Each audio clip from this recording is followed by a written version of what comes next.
Hey guys, welcome to this Tiny Tip Tuesday, and today we're going to be reviewing the Flysky X6B receiver. So let's get started.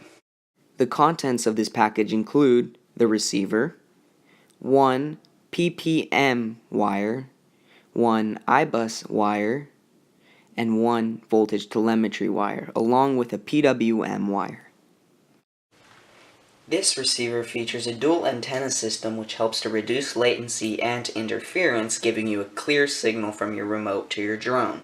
And as I mentioned before, this receiver runs on PWM, Ibus, or PPM. The PPM port is located farthest to the right here, the Ibus port in the middle, and the PWM all the way to the left. Underneath, you'll see another connector that is for the voltage sensor for telemetry between your controller and the drone. Moreover, PWM has up to a 6-channel range, Ibus up to an 18-channel range, and PPM up to an 8-channel range. Here is the receiver next to a quarter for a size comparison. As you can see, it is very small and should fit in almost any of your drones. This receiver comes in at 5 grams or 2 ounces. The mounting holes are spaced 30 millimeters apart and has 2 buttons to make binding and updating the receiver very simple.